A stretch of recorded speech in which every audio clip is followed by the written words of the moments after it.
As a conservatory graduate with enough skill to seriously pursue a career as a pianist, I often found myself frustrated by the comparisons made between myself and less skilled amateurs who merely played chess for fun. This irritation was compounded when observing the dynamic between my oldest son and his wife. Despite my son's musical talent, his wife often looked down on him, considering herself superior due to her background in music education. Even when his own playing was being mocked, my son chose not to respond, exhibiting a lack of confidence that left him submissive to her demands. It pained me to see my son belittled and dominated mentally, and I couldn't help but wonder why he remained in such a toxic relationship. Despite being a kind and attractive man, he seemed resigned to endure her demeaning behavior. These thoughts weighed heavily on my mind as my husband and I coincidentally encountered my son and his wife at a jazz bar. With the scheduled pianist running late, we volunteered to fill in, unaware of the twist fate had in store. I'm Melissa, 72 years old, happily living with my husband James. With our eldest son Thomas, married, and my husband retired, we relish the freedom to indulge in life's simple pleasures. One such joy is our shared love for music, often enjoying impromptu jazz sessions together. However, our contentment was marred by our strained relationship with Thomas's wife, Amanda. From the moment we met her, there was an underlying tension, exacerbated by her disrespectful remarks towards Thomas's musical abilities. Amanda's disparaging comments during our first meeting shocked me. Her criticism of Thomas's piano skills, despite his dedication and passion, left me speechless. While my son's heart had been broken by past failures, Amanda's callous remarks only served to deepen his wounds. Despite Thomas's attempts to downplay the situation, his discomfort was palpable. It was heartbreaking to witness my son's confidence shattered by his own wife's cruelty. As the evening unfolded, tensions reached a boiling point when my husband finally confronted Amanda's disrespect. Despite his anger, she remained unfazed, further cementing my concerns about her character. In that moment, I couldn't help but question how someone could be so blatantly rude, especially when meeting their future in-laws for the first time. I didn't feel any love toward my son. "Thomas, are you sure you want to marry her?" I asked, hoping he would reconsider. "Yeah, the only woman who'd want to marry a guy like me is Amanda," he replied with a tone of resignation. "That's not true," I insisted, but he remained adamant. His voice carried a hint of pain, a stark contrast to his usual humility. Despite my objections, Thomas went ahead with the marriage, but since then, he seemed trapped under his wife's control. She shunned household chores, claiming they'd harm her hands, leaving everything for Thomas to handle. He sounded miserable whenever he called, but he refused to entertain any notion of separation. I couldn't comprehend his reasoning until one day, while shopping for my husband's birthday gift, we stumbled upon Amanda in the mall, arm in arm with another man. "Is that Amanda?" Thomas muttered, his voice tinged with disbelief. As we confronted her, she showed no remorse, brazenly admitting to her affair. My son's face drained of color as he struggled to process the betrayal. In the midst of the confrontation, Amanda turned her attention to Thomas, belittling him with callous remarks and attempting to manipulate him into staying with her. But despite her attempts to control him, I urged Thomas to break free from her grasp. It pained me to see him subjected to such cruelty.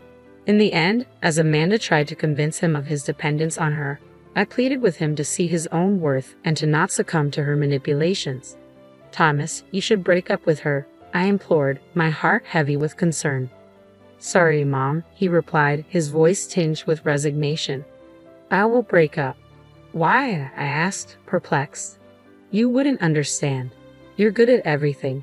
You're a great cook and even on the piano. No matter how much I practice, I could never surpass you," Thomas confessed, his voice heavy with defeat as he hunched his back and looked down. It hit me then, the weight of my unintentional pressure on him. I'm not particularly good at cooking, although it is true that I've been hiding the fact that I was once a professional pianist. I'm not such a great person, and yet my son was comparing himself to me and losing his confidence. Thomas continued, "Your mother didn't even care that you were hurting. I'm the only one on your side. Shall we go home?" "Wait, Thomas, let's talk this out," I urged, but he turned away, led by his wife's hand. I stood there, helpless, realizing the extent of the damage. When I shared the story with my husband, his face flushed with anger. "What are you talking about? It isn't your fault. It's all because of that wife." But I didn't know our son was hurting. If I had cared more about him sooner, he wouldn't have lost his confidence. That's on me too, I lamented, tears streaming down my cheeks. Melissa, we have to talk to Thomas about this. It's not about who's at fault, my husband insisted, trying to console me, but the guilt lingered. Days passed, and my worry for my son only grew. Then, unexpectedly, my husband returned home with news. Guess what? The pianist Mr. Johnson is coming to a local jazz bar. Mr. Johnson, the professional pianist, I exclaimed, excitement flooding my veins.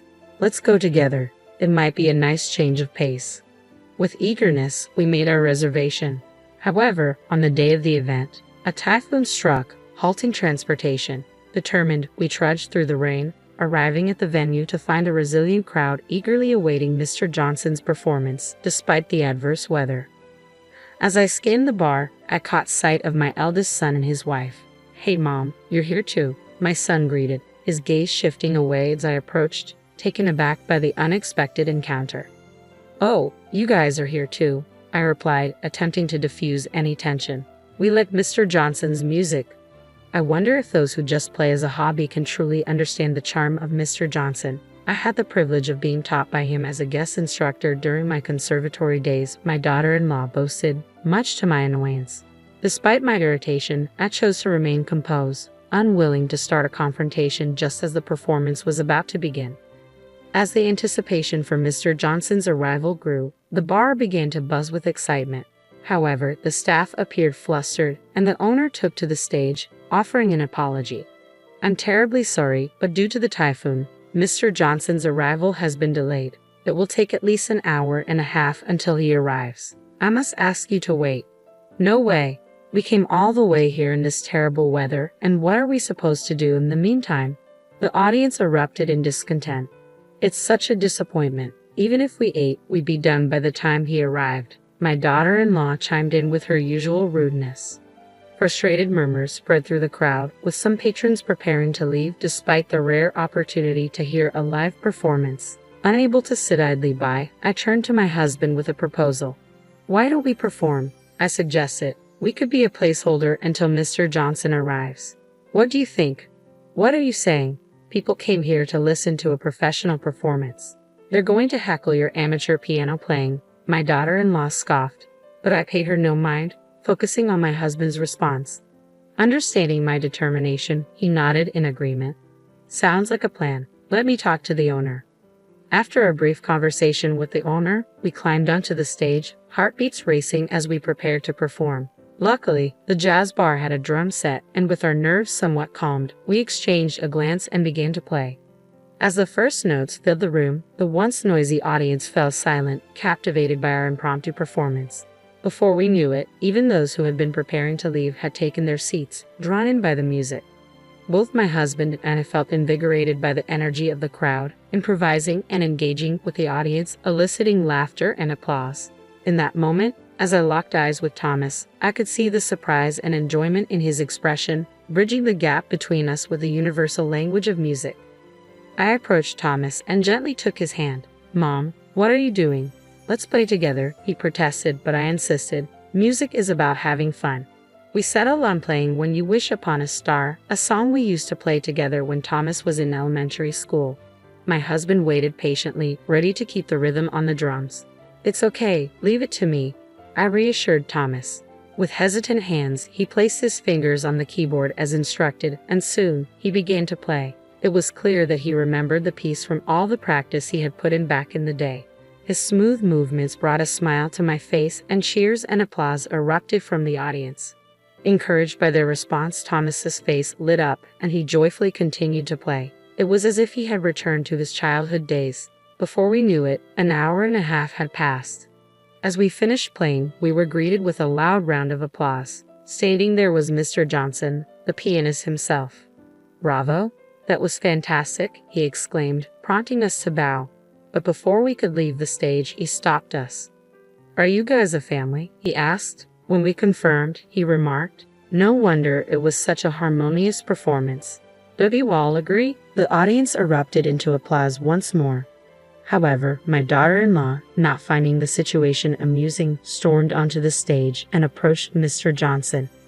"Do you remember me? I was once your piano student," she claimed, but Mr. Johnson apologized, unable to recall.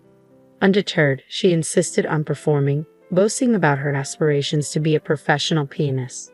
With a malicious grin directed at me, she began to play, expecting praise. However, Mr. Johnson's response was unexpected. After listening quietly, he remarked that her performance was pretty ordinary and lacked charm. In a fit of embarrassment and anger, my daughter-in-law challenged him, only to be met with a blunt critique of her lack of taste and musicality. As she glared at me, I felt a sense of satisfaction. Mr. Johnson then approached our table, intrigued by our musical backgrounds. When he learned my name, recognition rippled through the audience, and he grabbed my hand, his eyes shining with curiosity. "I'm a fan of yours, Melissa," Mr. Johnson exclaimed, surprising me. "Me? Really?" I replied, taken aback. "Yes, I started learning the piano after listening to your performances. I've always wanted to perform together someday, but you retired. I never imagined we would meet like this," he shared joyfully, much to the surprise of my daughter-in-law, who hurriedly approached. "Wait, what's this about being a former pianist?" she interjected. "Didn't you know Melissa is a famous pianist who has won prizes at international competitions? She has performed extensively abroad, and her concerts in the US were always sold out." I didn't know that, Mom. Why didn't you tell me?" Thomas asked, his voice filled with dejection, causing my husband and me to lower our heads apologetically. "We're sorry for keeping it a secret. The truth is, I stopped being a pianist when I became pregnant with you. I decided that I couldn't continue my career because my greatest desire was to have you, and I never regret this decision. The days I've spent with you are my most precious treasures," I explained, tears welling in my eyes. Thomas began to sob. "I've always loved listening to you play the piano because you play with so much joy. I'm glad we could play the piano together today," he said, his voice choked with emotion.